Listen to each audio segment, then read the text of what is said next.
Oh my friend.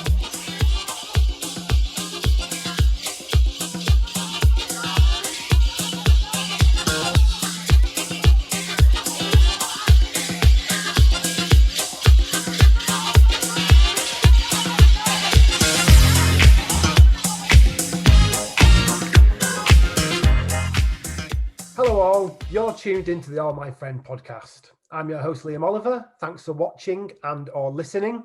Before I go any further and before I forget, please hit the likes and subscribes. If you want buttery hot dance, nightlife, culture and music content pinged directly to you, subscribing is the best way to go about it.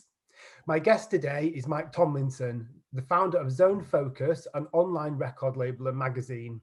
Zone Focus started life in 2014 and is now a champion of alternative dance music. Its main aim is to showcase and promote the talents and sounds of underground left field artists and labels from around the world through featured articles, free downloads and mixes. A manifesto that's very similar to our own here at All My Friends. So it goes without saying that I'm really excited to talk with Mike today. We're going to hear all about the Zone Focus journey, and I'll be asking him about the power of the written word and the role that music journalism plays in breaking new artists and scenes. It's going to be a good one. Mike, how are you today? Thanks for coming on the podcast. Thank you very much, Liam. Great intro, by the way. Thank you. I'm not too bad, thank you. Yeah, I'm just enjoying my Saturday off, as we both are. Yeah, I'm interested to talk to you today. Brilliant. Yeah, there's no better way to spend a Saturday than doing a podcast. It's when I tend Of course, not a better way to just chat about music, of course. So let's dive straight in and talk about Zone Focus. It was established in 2013. Can you tell me how 2014? Sorry. Can you tell me how you got that ball rolling? And if you could also throw in some facts about your own musical journey too, that'd be cool. This is basically, the what's your name and where'd you come from question, and tell us about the Zone Focus journey. That'd be ace. Sure. So I'm Mike, and I started Zone Focus as a personal blog for when I was working in the clubs in Stoke and sort of surrounding areas when I was at university. It was kind of as a complementary right up to the photography that I was doing at the time as a photographer by trade. And it just started off, just writing little pieces, writing down who what I thought of the gig itself that I went to, including the songs that I liked, that kind of thing. So a general review of the nights I've been to. That was the sort of the idea. Then I tackled a couple of interviews. My first ones were Christoph, Waf, Youssef, and one of the more interesting ones was Ankle Pants, which some people might know from his infamous Boiler Room, the one with the weird penis nose guy, if everybody remembers it from back in the day of the early Boiler Rooms. That kind of thing. There was some interesting times, but when it was a blog, and then fast forward a few years, Lo-Fi House sort of started to come out of the woodworks, let's say so to speak, and I jumped on those artists, and I was really into the music at the time, and was following a lot of those sounds, and I was really into it. So I wrote about a lot of the artists, did a lot of profiles on the artists, doing my first sort of online interviews. At the similar sort of time, I went over to Ibiza myself, and then became a writer for Ibiza Spotlight, where I was there until very, very recent, until last year.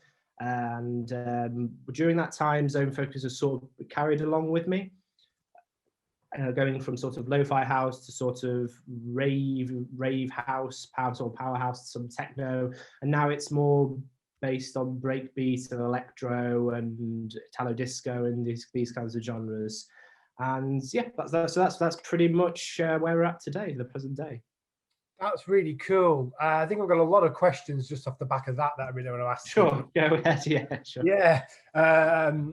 First thing is, you sort of said it was a personal blog, and now it's identified as a magazine.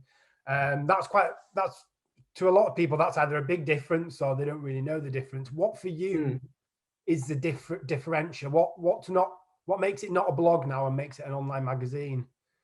So I suppose back in the day, I say back in the day, it wasn't that long ago. Really. It was only 6 years ago. I was writing it as a blog. I would write very much as an observer of the event. Let's just say, for example, it would be very much I thought this and I think this, and it's all about I think at its core, a blog is all about it's not always all about the person, but the person writing it is very much central to the the sort of medium, so to speak. Whereas a magazine is focused, if you pardon the pun, is basically generally for the brand, and produces content on a regular basis.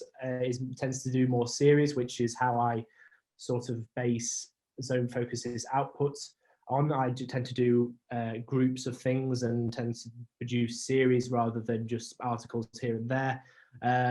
Although we are expanding to do some more of sort of singular articles here and there with some guest writers and things like that now. But yeah, I suppose the difference being is that a blog can be more for the personal, and a magazine is more as a company, sort of has strategy and things like this. Yeah, I just wanted to ask because I think it is quite an interesting dichotomy, and I think a lot of people wouldn't really actually take a step back and think about that until you asked it. Another thing that I thought was super interesting as well. So you started obviously as a photographer. Have you ever DJed yourself? I found it quite interesting that you've built like a dance music brand. Do you identify as like a music journalist, as a DJ or a producer? Where would you put yourself if you had to put yourself in a bucket? I'd say that I am a clubbing photojournalist by far. It's the job that I've done the most of. I did DJ some time ago when I was at university, which is how I got into a lot of the genres that I love today. And yeah, was I a good DJ? Probably not. But I was not a very. I played a few good gigs, back then. Sort of when our university held like Ministry of Sound, like sort of nights and things like this. Back then, it was a lot of like electro house and that kind of EDM sort of sound that was kind of on its sort of rise at the time and things like this, and eventually I ran my own night called Seals at the time, so I've done a bit of promoting, not very successfully to be honest, but no, it was all good fun at the time. I have some great memories of that at that time, but yeah, I suppose to answer your question, at the moment I'm a creative. I try and put my talents or try and put my skill set into lots of different areas, or try and develop the skill sets from the different areas, I should say probably.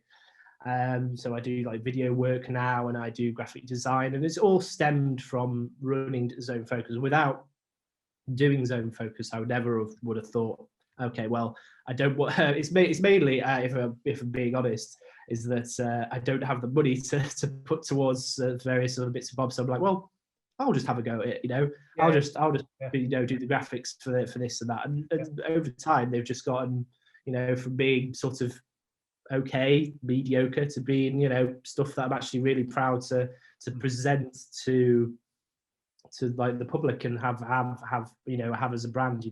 It's no way near perfect, as nothing can be, but there's definitely I think if you look back, I always like to look back at some of the earlier stuff, and there's definitely a progression, so it's nice to see it grown from sort of day one to now.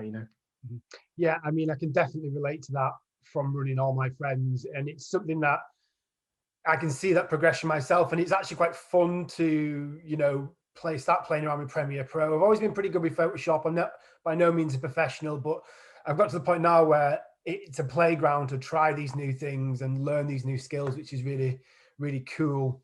I also wanted to ask you about the dance scene in Stoke as well, because I know it was quite big. I sort of saying like maybe the heydays of like rave in the 90s, and you introduced me to a DJ Levi David, who's based in Stoke, and the interview we did for All My Friends, he spoke a lot about it. So what's your take on it, and what do you think of the scene is like? So in Stoke and maybe in some of the smaller towns just around the northwest in general.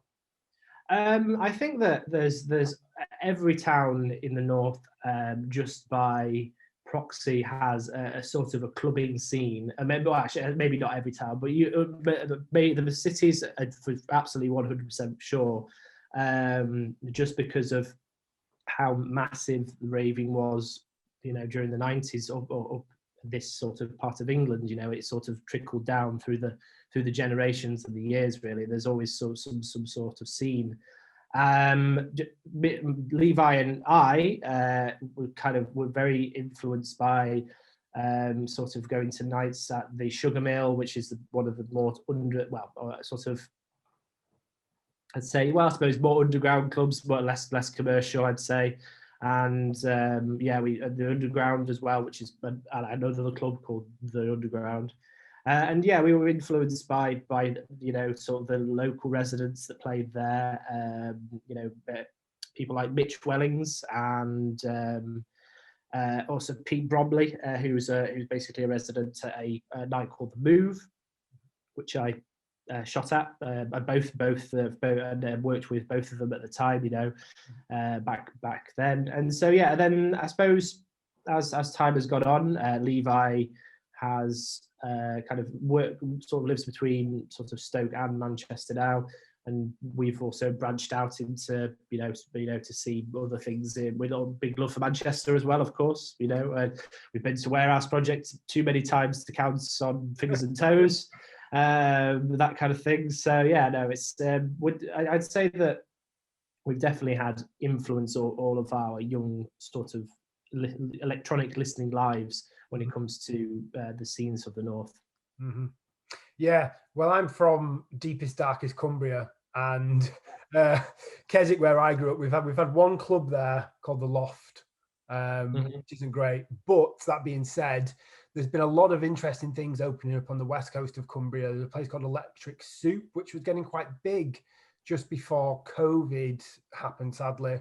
But I'm hoping that they make a comeback, because it was really nice to see. So like alternative, like, I always like air quotes, underground music. Yeah, of course. Bring it up in places where you don't see it, which is really, really cool. So let's talk a bit more about Zone Focus. I think we've covered it a bit in our conversation already, but I've got a question planned, and you'll be damned if I don't ask you it. So, so you're a label as well as an online magazine, and I want to get onto the label side in a bit. But first, I really want to ask you, why start an online magazine? What was it about? What was it about that medium and format that really made you think, I'll invest a lot of my time into writing reviews? So I suppose there's probably two reasons behind it. The first was it was a kind of a natural progression anyway. From running the blog side of things, I was kind of wanted to make it more official, and I wanted to make it more of an actual kind of purpose to writing. So the interviews that I was doing were kind of to progress the sort of the awareness of the brand, and also the awareness of the artists in doing so. The second reason was the sort of the primary sort of foundation of how Zone Focus has grown over the past 6 years, is that what I would do is basically the artists would come on the magazine, do an interview, and then they would provide a track for our free download series, which is what we're kind of sort of known for. And so over time, I think in the first year we did 20 or so interviews and free downloads, and so some of those were, and some of those artists were obviously gone on to done very, very big things, and and it's just sort of carried on that way for the past couple of years, really. It's always been kind of a feature interview with a feature free download, who's kind of a nice sort of mix together. So that's kind of the reason why I moved it from being sort of a personal blog to a magazine. I wanted it to be something that was substantial, and something that was just going to sort of promote the artists, and help us build a small kind of community at the same time. Cool. One thing I struggle with all my friends, and I imagine you've had the same struggles as well, is managing time. Like everything I do with AMF, I do because I love it and enjoy it. How have you ever felt like you've been just blocked by like lack of creativity in the past with Zone Focus, and how have you managed to get over it? I mean, I know with all my friends at one point, I was releasing a mix and an interview once a fortnight, which was a killer. So I just obviously readdressed what I wanted to do with all my friends and dropped down the amount of mixes I did and opened up more time to do stuff like this, which, gives me more energy and I think is funner for everyone involved. Like, have you had issues like that in the past where you've been like, how do I keep myself engaged with this project? Yes, I suppose looking back, during the years I was working in Ibiza, the summer seasons took a real toll on the output, especially because I would be working pretty much not 24/7, but obviously working in the evenings, writing during the day, and obviously editing photographs during the day, and then rinse and repeat for 6 months, pretty much near enough. So I didn't really get a lot of time to dedicate to running the label, to running the brand, that is. And yeah, I think the first 2 summers it really did suffer. And then I was just like, well, I'm going to have to do something. I can't let it lie for 6 months of the year, otherwise people will start to lose interest and things like that. So over time, I've developed a few sort of tactics to make quick content. Essentially, the free download series has always been that one thing, because it's a case of I do it, but it's especially helpful nowadays as well, is because I'm working in just a normal 9-to-5 job whilst I'm back in England. So I can come home from work, be about 5:45, and then be online and have the track ready, scheduled on SoundCloud, and then quickly go over to Hypesit, put the track in, load it all up, connect the two, and then bang, we're ready for a 6 o'clock release, best social time, that kind of thing. So yeah, also we've started to do more video premieres, which kind of sparked my passion for making video visuals and things like that. So, but it's to make I've got like a set structure of how that sort of is produced. It takes me probably now, but I say, well, before, when it first started, the videos would take like an hour to export, which was not good. Now I've kind of tinkered with it and made it a bit more streamlined. It takes maybe 10-15 minutes to export a video. I could have a video sort of online in 35 minutes, something like that. So it's about, I suppose, I've been able to kind of keep a regular stream of content coming through by making it a bit more streamlined for myself in terms of the workload. So yeah, so probably since like last year, there's definitely been more content coming through, and there's definitely been an increase in sort of following across all platforms, not just SoundCloud. So yeah, it's what I'm doing is working, and I'm looking for more ways to try and obviously increase that increase, so increase the rise of the followers and things like that. So yeah, I'm working on a few other projects at the moment which will help that as well. Yeah, it is just really cool to hear that, because we were chatting just before the podcast about how these are basically all my friends in Zone Focus are just done by one person mainly, and it's amazing how much work you can do if you're just passionate about it and dedicated about it. And I'm not a big TV watcher, so if you do a 9-to-5, you've actually got a lot of evening there, where even 3 hours, 2 hours a day or every other day, you can get a lot done. And it's just making sure you're engaged with what you're doing, because again, with all my friends, if something wasn't working or I wasn't enjoying it, then you don't just pack it in, you just change to find something that does sort of like energize you. One other question I wanted to ask you quickly about it, because I keep getting asked this, monetization. How do you monetize Zone Focus? With all my friends, I'm not averse to it. I just don't want to go down that route for money's sake only, because then I think it will destroy what I've built. Sure. A label on Zone Focus seems like a really, probably the quickest route to market for that, or the most logical. But what are your thoughts on monetization? Are you looking for banner ads everywhere? Because I know I'm not. I'm probably a mix of it now, to be honest. I'm kind of, when it comes to the SoundCloud and YouTube channels, I'm quite against monetization. Because I think the platform, obviously, because the way obviously we post the content, if I bring in monetization now, it would be difficult to manage it across the platforms because because we don't just post obviously our own tracks, we post all the other premieres and stuff, and so when you get into the nitty gritty of who owns what for what royalties, it starts to get very complicated. For which I think I prefer to just take that element out and not monetize the SoundCloud and YouTube. But when it comes to the website itself, I am kind of now looking into more, not banner ads. I don't think we're at that stage yet. I don't really want to go down that route if I can help it.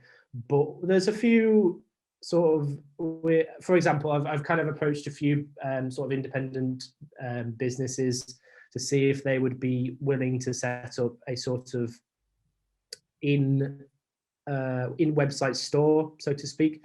And so, for example, you had a graphic designer, I should say, who has, I don't know, charges £30 for cover art for a thing. So if they got a referral through our website, for example, on this sort of independent stores section, we would get, I don't know, a $5 or whatever, some sort of percentage from that. And so from that, I'm hoping to be able to cover my site costs, because basically it may not seem like a lot, probably about maybe 270 odd per year in terms of like upkeep and stuff for the emails and stuff like that.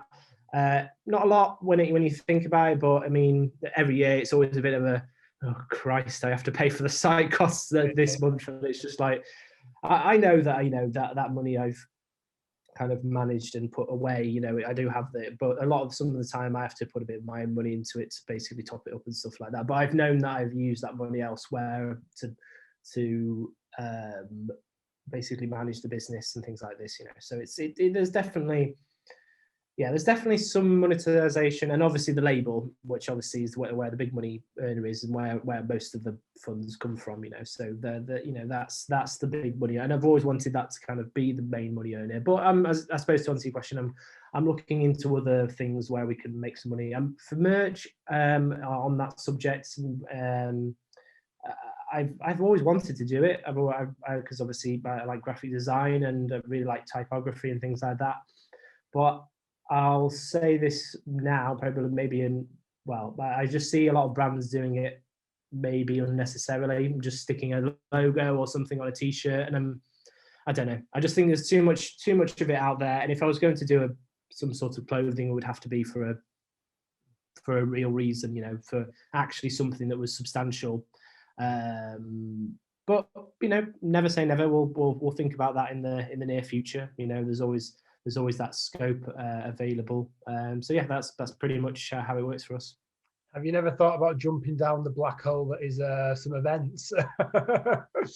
It's interesting you say that. I was speaking to a couple of people the other day about the potential, in fact not even the potential, just the idea of I would love to do a Zone Focus showcase 100% with bringing the current roster artists, Meg Ward, Matheson, Jack, Levi, Rees, and obviously the ones that we're kind of looking to sign next onto that showcase, and have it at this point in time where for my personal time that I have allowed to run Zone Focus, I don't think I could do that.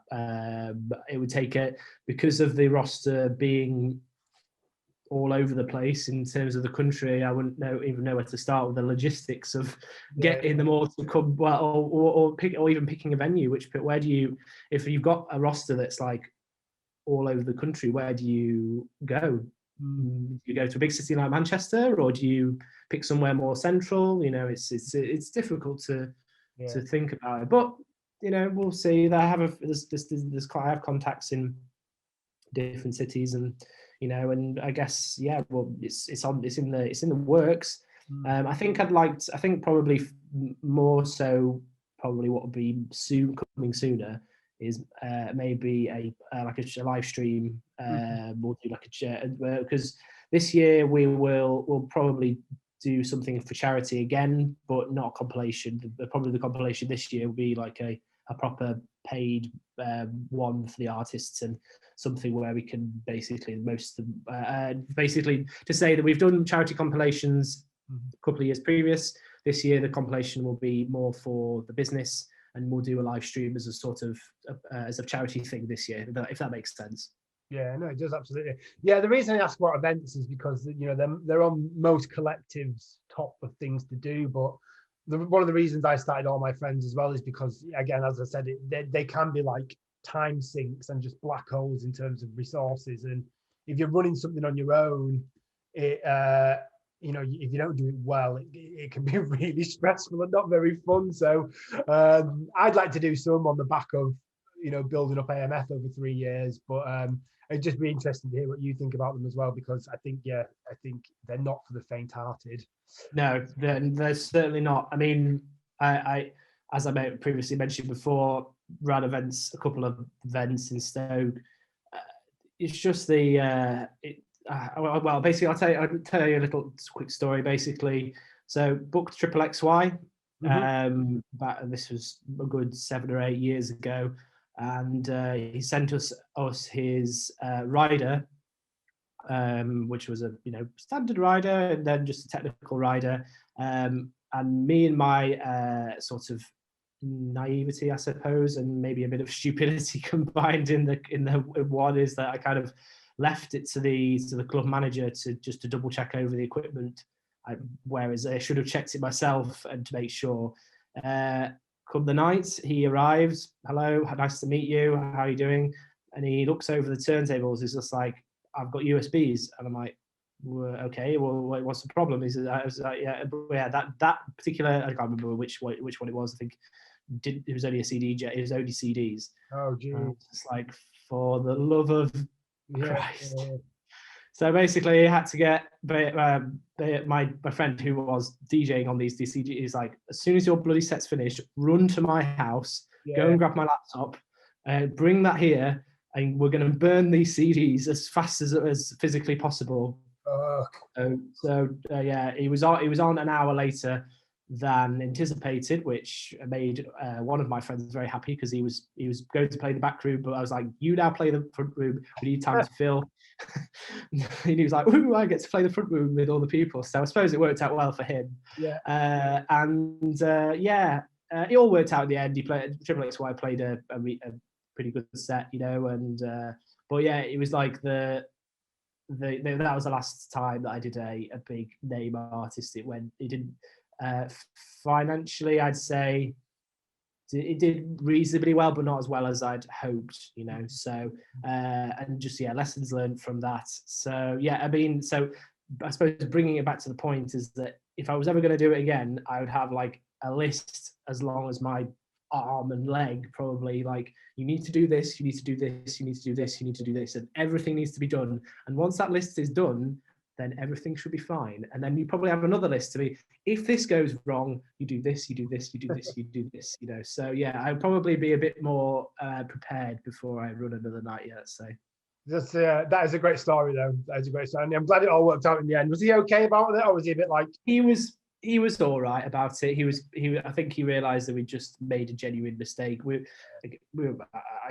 will happily admit we were just sort of young kids, like basically keen amateur promoters at the time. You know, I've actually been reading a book by The Secret DJ, his second book 2, recently, and he talks about this very fact.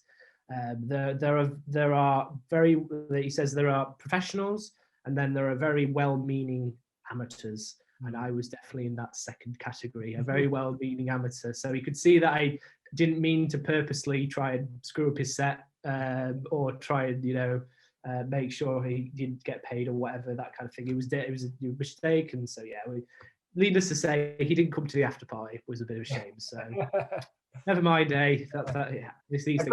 A good story for shows like this, though. Thank you. Exactly. Yeah, it's a lesson to everybody.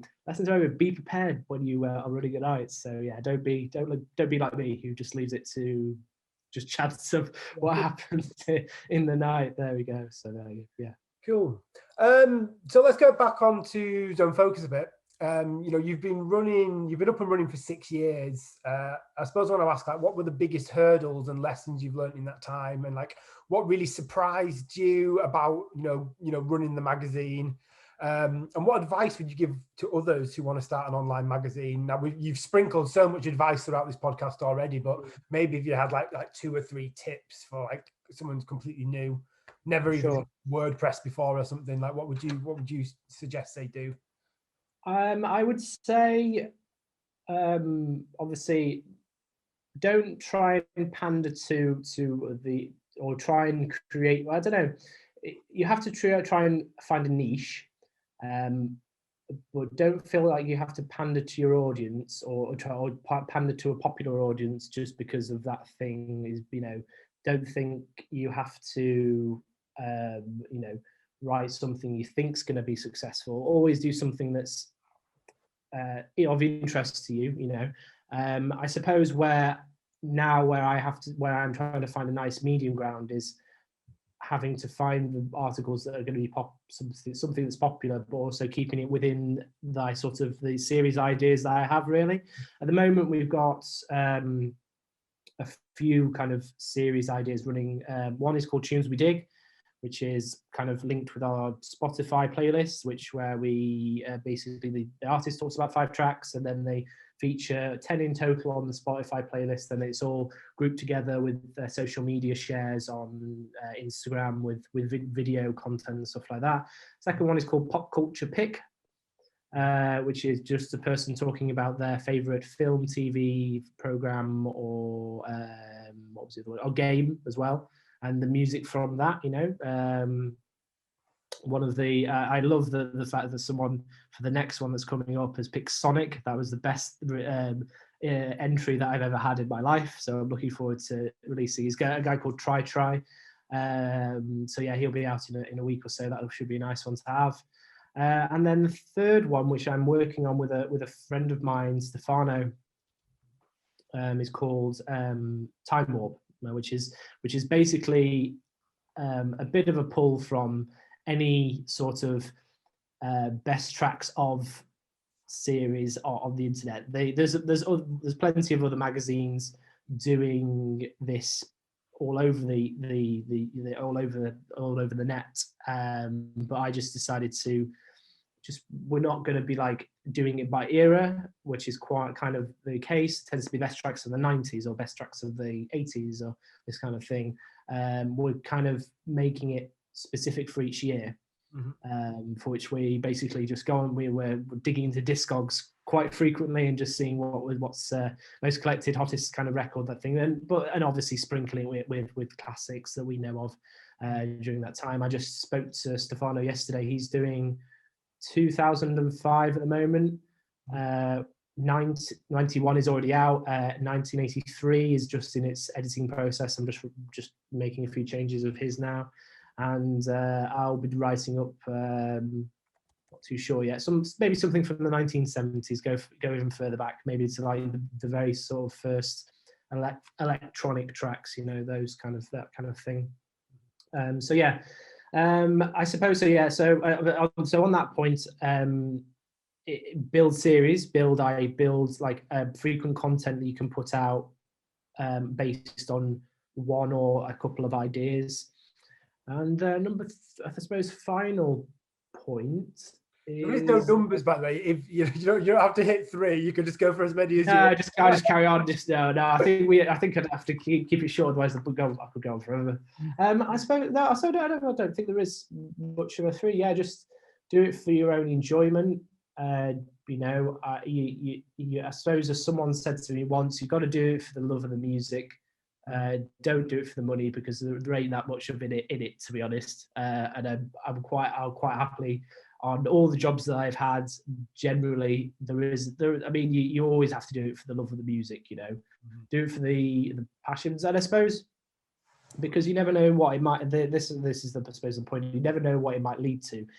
From Zone Focus, I was able to get my job in Ibiza because I was already kind of well versed in interviewing artists and writing articles at the time, so I was able to show Zone Focus as a portfolio, which because before then I'd done a little bit of blogging and obviously been at university and done all sorts of academic writing and things like this, but never really done any sort of proper writing before that at all. I wouldn't have. I now sit here having worked in the music industry properly and also running his own Focus for 6 years. And if you told me 10 years ago when I was still at university that I'd be, running this label and, I would have gone, nah, I'm going to be a DJ in 5 years. I'm going to be still, I'm going to be on stage and, just went down a different route, just decided to be part of I suppose that was an important moment. It was after university. I did do DJ for a little while. I did sort of more commercial DJing, obviously, in Stoke. I found that I hated that completely, and it wasn't for me. And I couldn't see at the time. I made a decision. I was like, right, well, you've got to pick one or the other. You either decide to, I think I was looking at buying some new decks, or just buying a new flash gun, for my camera or something like that. And I was just like, right, you pick one or you pick the other. I picked the flash gun, and then started photographing gigs again. And then the rest is history. I suppose that was the one decision that I took, the route that I took to go down, and I decided to be the sort of media side of club culture. Amazing. There's two things I want to sort of pick up on there as well, both about your different series. Time Warp. Have you listened to the Flight Facilities Decades mixes? Because if you haven't, you should check them out. They're really good. I haven't, no, and I shall. Yeah, so Flight Facilities, they do what? 72 to 82, 82 to 92, 92 to all the way up to just because again, it's just a great example of that format being done really well. So they do that. Yeah, I'm becoming a big spokesperson for them here. They're really good. Just check them out. Good stuff. Plug. Get that sponsorship. I'm not getting commission for it, by the way. It's just check them out. And the other one, your pop culture picks. I really like that because this is something that I try and make sure I do with all my friends as well. Are you very aware, or maybe concerned, too strong a word, but I don't just want other DJs or other, people in the industry coming to the blog or the magazine. Is that something you think about in Zone Focus? And do you want it to just be a haven for other maybe DJs or people who are really into music? Or are you looking for more casual, I'd sort of say culture fans who, like the sort of scene, but maybe aren't so interested in listening to a really technical breakdown of a track review? Yeah, I mean, I think that's part on the subject. I've never ever written a review for an album or EP or release on Zone Focus, and I don't intend to. I think that I'd quite happily leave that to our RA or Mixbag or whoever. They do it 100 times better than, well, probably not Mixbag anymore, but DJ Mag definitely. Yeah, they do it 100 times better than I can. Pardon? I said shots fired there at Mixbag. Yeah. Well, we'll get onto that in a bit, shall we? Anyway, yeah. I mean, well, okay. Well, let's leave it. Let's have the opening question, shall we? So, what do you think of Mixbag's content at the moment? Do you know what? I don't really pay attention to Mixbag. I'm not. Yeah. I don't. Yeah, I suppose that's your answer right there, then, isn't it? What do you think of their content? I don't really notice it, to be honest. No, I've just seen that. I mean, don't get me wrong. They do put out some good stuff, and I have a lot of respect for them as a brand, especially for their sort of platform socially. And then the premieres that they do and the sort of the musical direction. However, In recent times, I believe that the magazine has lost its way a little bit. Not to say that that's the wrong way. This is just my personal opinion. That it's kind of become more generalized news and stuff about. I mean, you could argue that drugs. Well, you can. In fact, no. In fact, you can't just argue. You can say for definite that drugs have some relation to club culture, 100%. There is no denying that fact. But you don't need to focus on it that heavily within a magazine. Yeah. I think there's a line. I think there's definitely a. So basically, there's definitely more other outlets that deal with that subject matter better. And I don't think that Mixmag is should be one of those outlets, to be honest. Really, it's just, as I was discussing recently with a friend of mine who is basically a PR specialist, they're just doing it for ad revenue, which is fine. People got to earn money, people got to eat, but dig deeper into music if that's the case. To become DJ Mag on the other side of things has done that, and I have more respect for DJ Mag now than I do for Mixmag. Whereas it used to be the other way around. I used to think that DJ Mag was too niche and sometimes a bit too underground. Whereas it's kind of swung the other way now. But maybe it's my personal tastes have changed. I think maybe that I've become a bit more niche in what I want from news outlet. So perhaps that's part of the reason why I'm sort of maybe a little bit anti sort of the sort of Mixmag content now. But my point being is that I think that but there's other reasons for why they're putting out this content, which I won't go into now.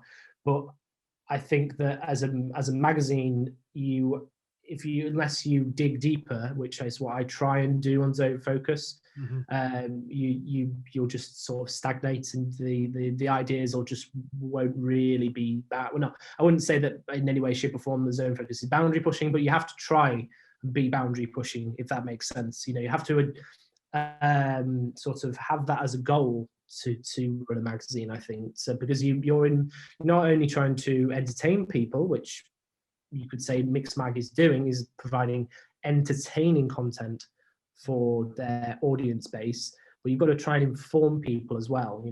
This kind of the age-old goal of news, of a newspaper or news outlet, to provide people with information. So I think that they've lost that a little bit.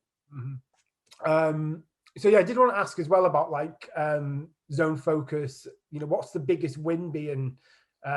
You've told me that you sort of started in 2014, but it wasn't until more recently that you've seen this explosion. And you mentioned about being in a B3, you didn't really have time to invest in it as much as you wanted. So when did you really feel like that exponential curve took off and it's been growing? Was there a point, or was there a day or a time where you were like, this is nuts?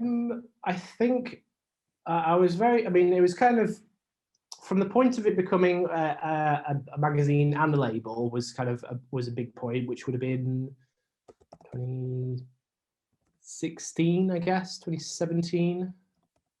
What year did I go? Yeah, probably 2016, 2017. Let's say it went from being from the time that we started doing our first compilations, which were started as basically I wanted to release music as well as do the articles, which I was doing already with the free download series, and so I wanted to do that on a bigger sort of scale, because I'd recently been traveling before Ibiza. I'd been to sort of the Czech Republic and met up with a brand owner there called Dimitri, who runs Neo Violence, which is a brand over there. And I got inspired by what he was doing with his compilations, so I wanted to do my own. And he was actually the person that told me you'll probably make very little money out of this, and I was like, I still want to do it. I still want to have the whole thing all together. And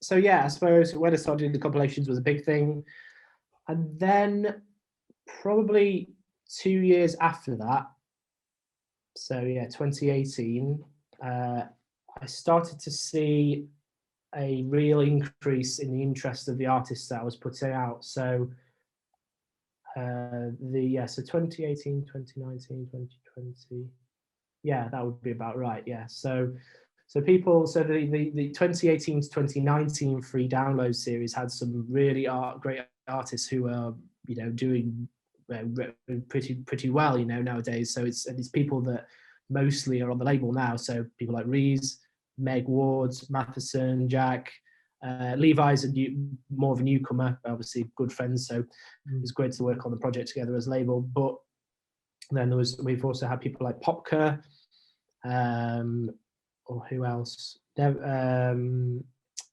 his name now? Testing my knowledge from who we've had on the. There's been hundreds of people we've featured on the. I suppose one of the biggest successes was No Format with 1992. That was one of the really original compilations, and then he obviously took that to be his own single eventually, and has done ridiculously well. And recently, actually, guttingly, as that's been taken off YouTube. Off the I can never pronounce it right, so I do forgive the guy who runs the brand Manicazite. Anyway, it reached like something like 3 million, 4 million views on YouTube, which is just a amazing sort of feat. As a point on that, actually, when I knew it was doing, well, that was also another point when I knew it was doing quite well, was when it was probably about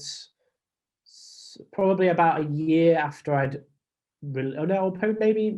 probably less than a year after I'd released 1992 on that compilation, and it ended. It was middle of the Ibiza season, and some friend of mine said, "He's like, isn't this one of your?" He sent me a video. Isn't this one of your tunes on your label? Mm-hmm. I can remember exactly where I was. I was just out, just doing a shoot with a couple of like sort of local DJs, and they sent me this video.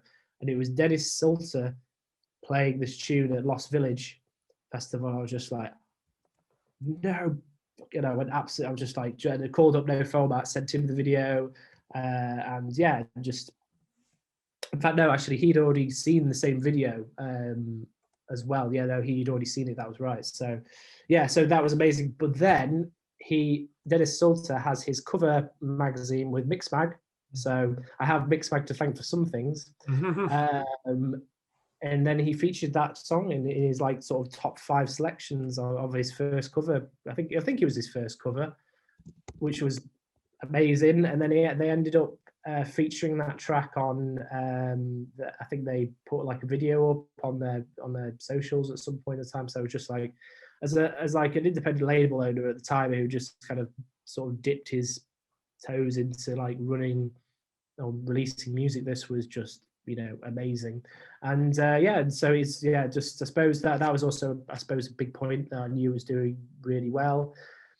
Last year was a monumental year because I finally decided to really start running it as a proper label, a proper like doing quarterly statements and contracts and things like this, and and obviously proper signings and the whole ins and outs of running press campaigns and things like this, and did all that last year. So yeah, 2020 will be a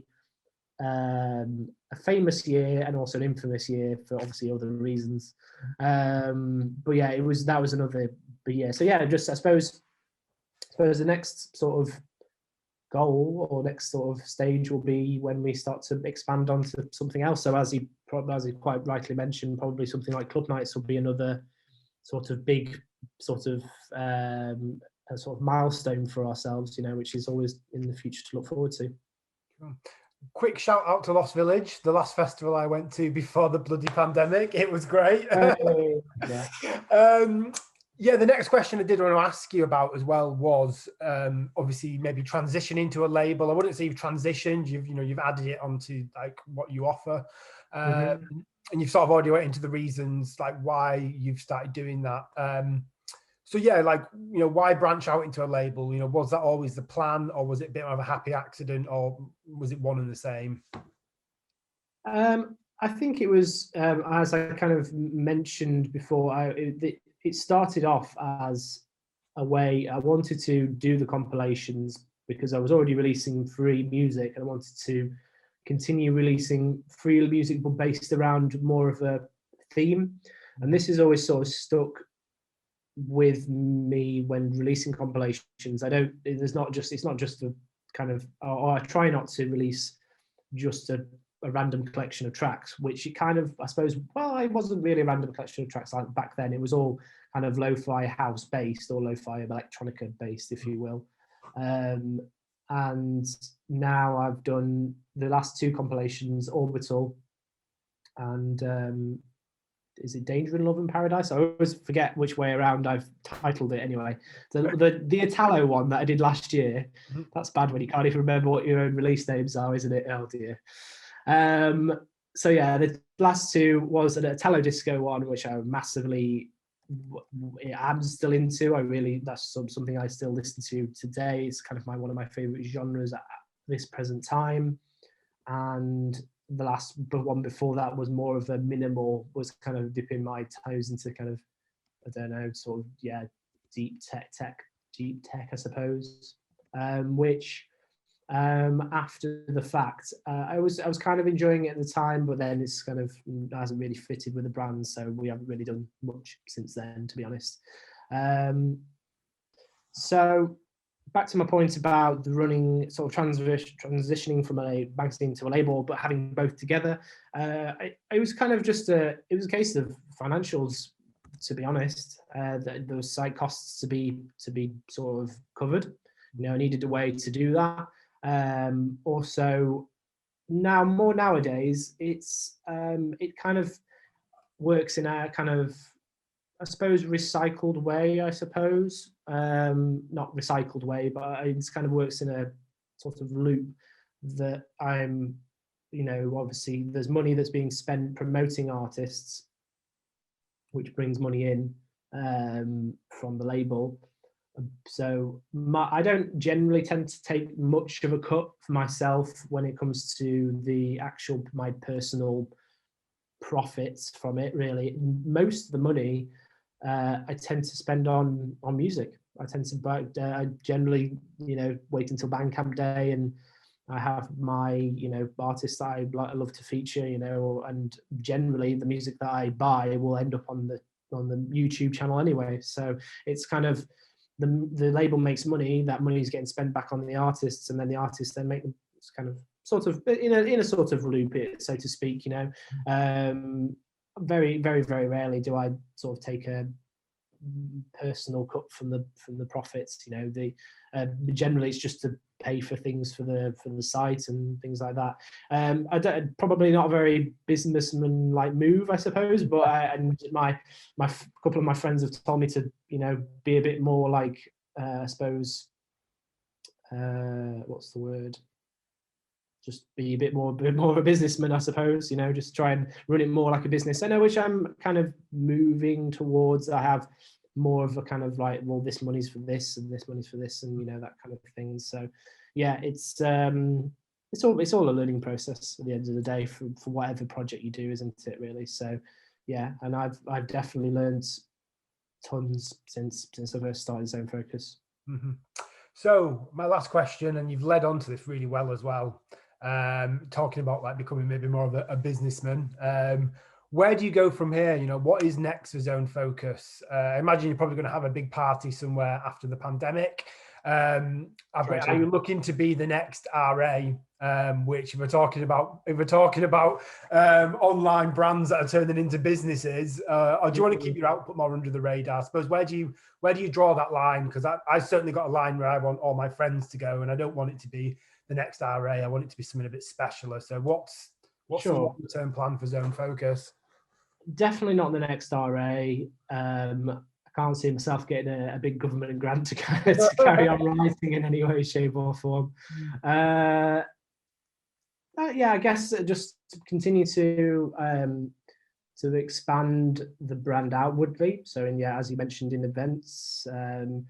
Again, some sort of clothing merch I would like to do, but wouldn't be the case of just slapping the ZF logo on a t-shirt. It would have to be something special, you know. I've talked to a couple of artists in the past about doing collab things, and it's always in the play. It's always a possibility. It's just about it's about time management, as you quite rightly put. You know what you put your time into. Mm-hmm. And at the moment, I'm just quite happy. I wanted to get the magazine back up and running, which I have. It's, you know, the series of kind of, you know, we've got stuff scheduled in now, which is great.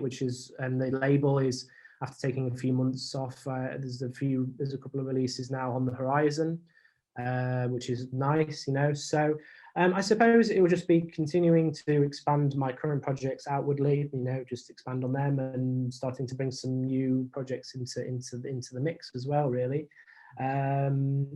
I suppose if you want me to have it, if you want my overall goal, although I have my zone focus is very much based on a lot of my personal interests, and the music that I tend to select, I will have a more preference towards the genres that I enjoy, obviously, you know, and so I have no sort of, there's the sort of tech house or I don't know, or as I've quite mentioned before, the sort of that deep tech sound. I would be looking to sort of release that or sort of promote that or something. So as opposed to a major magazine, my point being is that I will always have I wouldn't say a real niche, like a one particular sound, which is how labels sort of build themselves up. They'll find their own particular one sound they want to produce. Or, well, some labels do, some labels don't. I suppose the two labels that I look up to, one being musically, that would be R&S. I know that they've had some sort of, you know, obviously scandals recently, and, you know, obviously that's not good. But I think still musically is what their music they're putting out, and I think it's very diverse in terms of the sort of genres, so to speak.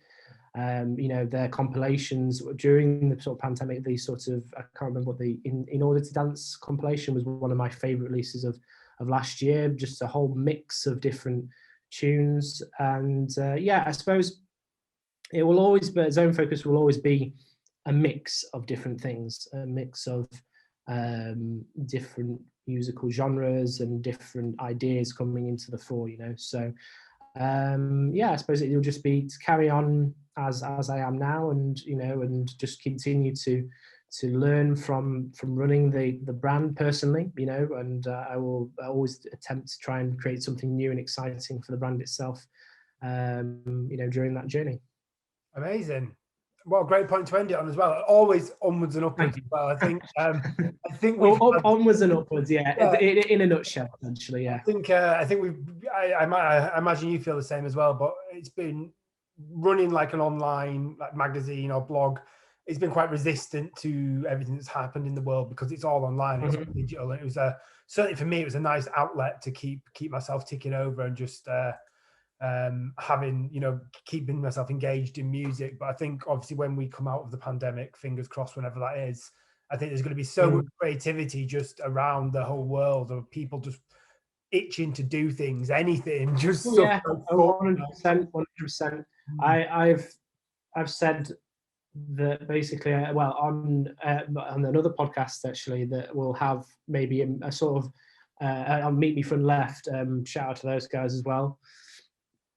That we'll have some sort of, I wouldn't call it, some people are maybe calling it a third summer of love. I don't think it will be that. I think there will be a definite cultural shift and an attitude and a change to clubbing in general. I think that's obvious. And I think that it will spark some sort of, I like to think, a positive clubbing trend, or something will come out of this. Some like you can't. I think with like obviously little introductions into the scene, like I don't know, the invention of the 909 drum machine, or or sequences and things like this. But we've had something so monumental happen to us as over the world, that I think it will change clubbing culture forever. Perhaps, maybe, I don't know, for example, that obviously, venue capacities will be a lot stricter. So you probably might, I'd like to think so, maybe nowadays, that it'll be less crowded, actually have room to actually dance, rather than go like, I'm enjoying myself, like kind of squashed in, feeling. Anything's possible, and I look forward to stepping onto as many people around the world, I'm sure, are looking to do so, to step onto the dance floors once again in, well, they say June over here. Well, let's see. Hopefully, fingers crossed. September, fingers crossed. Cool. Yeah, exactly. Yeah. It was really fun to chat to you today. Thank you so much for being on the podcast, and I hope you have a great rest of your Saturday. Thank you very much. Take it easy. Bye for now.